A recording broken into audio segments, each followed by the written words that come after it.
Assalamualaikum warahmatullahi wabarakatuh. Anak-anak, semoga kalian dalam keadaan sehat ya. Oke, hari ini BK ingin mengajarkan atau menjelaskan tentang kependudukan atau antroposfer namanya ya.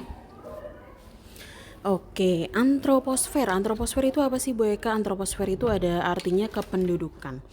Ya, kependudukan. Jadi apa aja yang kita pelajari di dalam kependudukan? Kelahiran, kematian, migrasi. Itu salah tiganya ya. Oke, sebelumnya kita lanjut. Di dalam kependudukan atau antroposfer itu ada namanya demografi. Demografi itu berasal dari dua kata dari bahasa Yunani, demos dan juga graphein. Demos itu artinya rakyat atau penduduk, graphein itu artinya menggambar atau menulis. Jadi demografi bisa diartikan sebagai gambaran yang terjadi di dalam masyarakat atau penduduk sebuah negara. Jadi demografi itu adalah ilmu tentang kependudukan, ya. Ingat bahwa demografi adalah ilmu tentang kependudukan. Selanjutnya kita ke slide yang selanjutnya. Nah, ini tentang apa aja sih yang inti dari demografi itu ada 4, ya. Itu ada size, distribution, structure, dan juga change-nya. Ini nggak perlu. Selanjutnya, ini kita bisa lihat bahwa rata-rata penduduk kita ya dibandingkan dengan negara-negara yang ada di Asia khususnya ya dan juga di dunia pada umumnya, Indonesia itu menempati urutan keberapa? Kalau di sebelah kiri ya itu sampai tahun 2017 itu ada di posisi keempat ya. Yang paling pertama itu adalah Cina. Kemudian kalau kita most populous country ini tahun 2050 diprediksi Indonesia akan ada di urutan kelima, turun 1 ya. Nah, kalau perlu kalian ketahui juga bahwa dibilang bonus demografi, Indonesia akan mengalami bonus demografi. Ya, bonus demografi artinya adalah bonus jumlah kependudukan, di mana jumlah penduduk yang muda itu banyak jumlahnya dibandingkan dengan yang tua. Itu terjadi pada tahun 2030 ya. Oke, selanjutnya ya. Nah, ini yang saya bilang, sumber data kependudukan. Jadi ketika kita berbicara tentang penduduk pasti banyak, yaitu lahir, mati, dan juga migrasi atau perpindahan penduduk. Nah, sumber data kependudukan itu hanya ada 3, sensus, survei, dan juga registrasi. Sensus itu beda sama survei dan juga registrasi. Secara singkatnya gini, kalau sensus itu waktunya 10 tahun sekali. Kalau survei, ya, ini survei itu dia 5 tahun sekali. Nah, sedangkan kalau registrasi itu adalah pencacahan atau pendataan penduduk yang dilakukan setiap hari. Gitu, itu bedanya dari waktunya ya. Ingat bahwa sensus itu 10 tahun sekali waktunya. Sedangkan kalau survei 5 tahun sekali. Kalau yang registrasi itu setiap hari. Itu beda dari waktunya. Kemudian kalau sensus itu semua dijadikan sebagai sampel. Bisa bukan sampel ya kalau semua, berarti ya semua dijadikan sebagai acuan data. Sedangkan kalau yang survei itu dia hanya menggunakan random sampling ya, sampelnya itu ngacak. Nah, kemudian kalau registrasi itu semua orang gitu ya, karena kan yang dicatat apaan sih Bu Eka di dalam kependudukan ini, dalam sensus, survei, sama registrasi? Ini dicatat tadi kelahiran atau natalitas, mortalitas atau migrasi, mortalitas atau kematian, dan juga migrasi atau perpindahan penduduk ya, ini dicatat itu. Oleh karena itu registrasi, kenapa sih setiap hari Bu registrasi itu? Kenapa? Karena registrasi kan yang melakukannya adalah pihak kelurahan ya. Jadi pihak kelurahan itu misalkan setiap hari ada yang meninggal, setiap menit, setiap detik ada yang lahir. Kemudian setiap bulannya misalkan ada TKI, TKW yang melakukan migrasi. Nah, itu kenapa makanya registrasi itu waktunya setiap hari. Ingat kalau sensus 10 tahun, survei 5 tahun, registrasi setiap hari. Yang membedakannya lagi itu tadi adalah sampel ya, siapa yang mau diteliti. Nah, kalau sensus itu semua orang. Kalau survei itu dia pakai random sampling. Kalau registrasi itu semua orang juga. Siapa saja boleh melaporkan. Kemudian bedanya yang ketiga apaan Bu? Selain waktu, kemudian subjeknya, yang ketiga itu yang membedakan adalah ini pihak yang melakukan sensus, survei, dan juga registrasi. Pihak yang melakukan sensus itu adalah BPS, Badan Pusat Statistik gitu. Kalau survei itu adalah LSM, biasanya Lembaga Swadaya Masyarakat. Kan beda masing-masing survei. Kalau kalian ada pemilu ataupun pilkada itu nanti ada quick count gitu ya. Itu berbeda. Nah, kalau registrasi yang melakukannya siapa? Pihak kelurahan gitu ya. Kemudian gini, sensus, berbicara tentang sensus penduduk itu sensus ada dua. Ada sensus de jure dan juga ada sensus de facto dari jenisnya. Dari namanya, kalau de jure itu adalah sensus yang dilakukan berdasarkan yuridis, berarti ya, berdasarkan KTP. Kalau de facto berdasarkan ngelihatnya di mana. Berarti itu saya catat. Misalkan gini bedanya. Bu Eka sedang melakukan sensus. Bu Eka adalah panitia sensus gitu ya. Nah, saya lagi di Bogor jalan-jalan. Nah, saya ketemu sama Kimo itu ya. Saya ketemu sama Kimo atau saya ketemu sama si A gitu ya di Bogor. Pas saya tanya, KTP-nya ternyata bukan KTP Bogor, tapi saya data aja, saya masukkan sensus. Berarti itu adalah sensus de facto. Ketika saya melihat dia, berarti dia yang saya tulis walaupun dia bukan KTP situ. Beda halnya kalau sensus de jure. Kalau sensus de jure berarti saya hanya mencatat orang-orang yang ber-KTP yang sama. Kalau saya ketemu di Jakarta berarti dia harus KTP Jakarta. Kalau saya ketemu di Jakarta dia KTP Bogor berarti nggak saya catat. Itu bedanya de jure sama de facto. Kemudian dari metode sensusnya sendiri, kalau canvasser sama householder bedanya apaan sih Bu Eka gitu ya. Kalau canvasser ya, canvasser dilihat dari nama ya. Kalau canvasser itu dia pegawainya yang menulis. Kalau householder itu bisa dibilang apa ya, house berarti pegawainya yang ke rumah, dia yang menulis. Kalau canvasser itu dia nulis sendiri gitu aja ya. Kalau canvasser dia menulis di kuesionernya sendiri atau angketnya sendiri. Kalau householder berarti pegawai sensusnya yang menulisnya gitu ya. Itu bedanya metode sensus canvasser dan juga householder. Oke. Nah, ini nggak usah. Registrasi penduduk. Nah, ini dia yang tadi saya bilang. Data yang dipakai dalam registrasi itu apa aja sih? Kelahiran, kematian, mobilitas. Di sini ada juga perkawinan dan juga perceraian.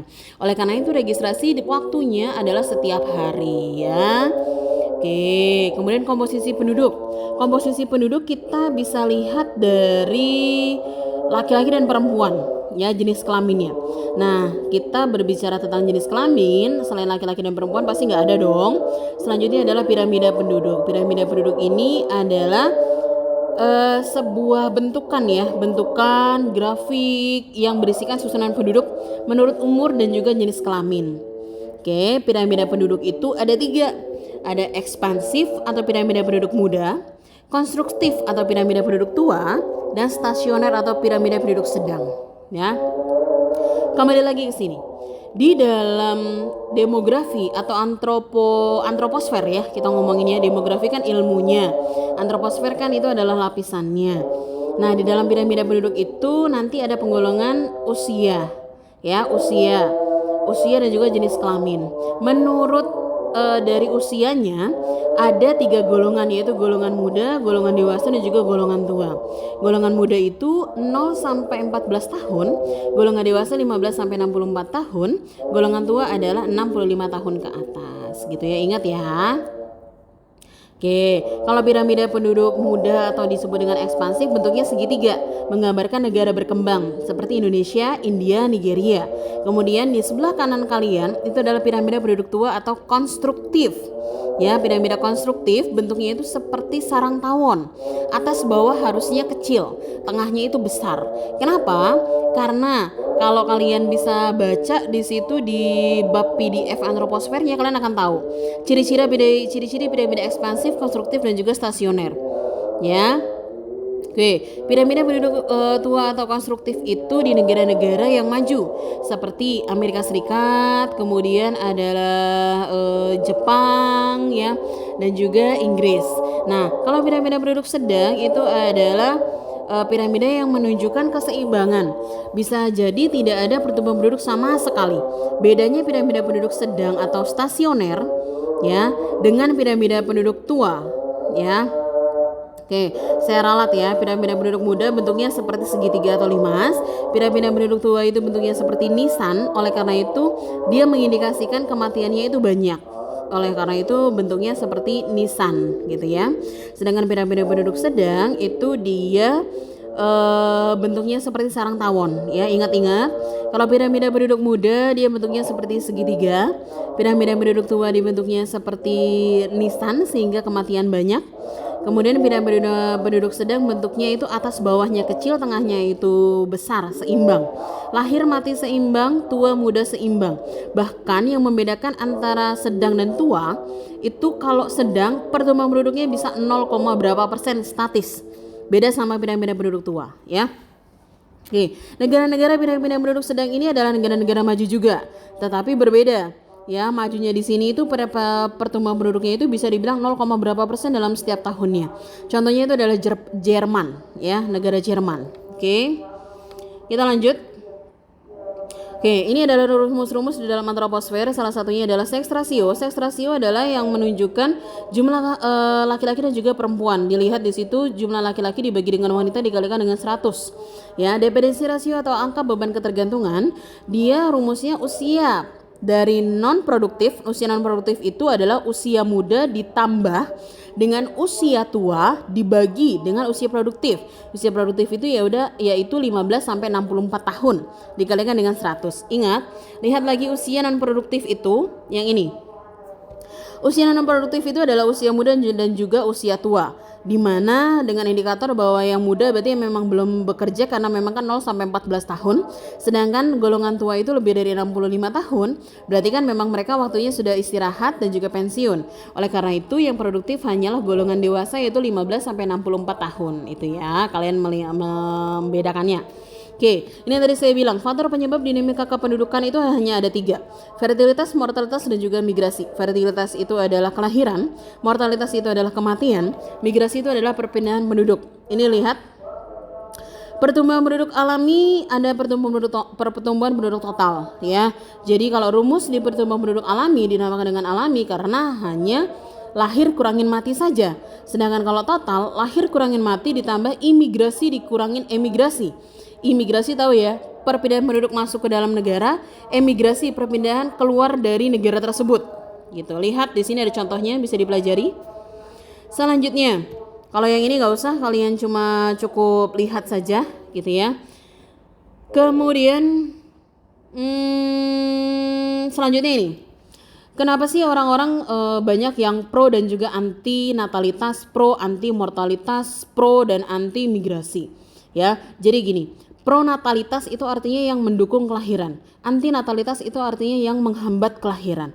Ini di sini kalian sudah bisa lihat yang mendukung kelahiran atau pronatalitas itu apa aja sih? Kayak nikah usia muda, pergaulan bebas, kemudian lemahnya iman. Nah, yang menghambat natalitas atau antinatalitas itu menunda usia pernikahan, kemudian berpenyakit KB, ya itu adalah salah duanya. Selanjutnya, ini CBR, CDR. Itu kalian baca saja.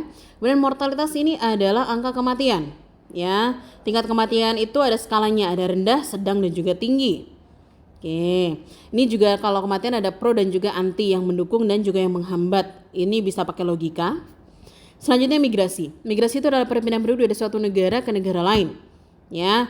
Kemudian faktor-faktor migrasi ada bencana alam, lahan sempit, wabah penyakit, perang.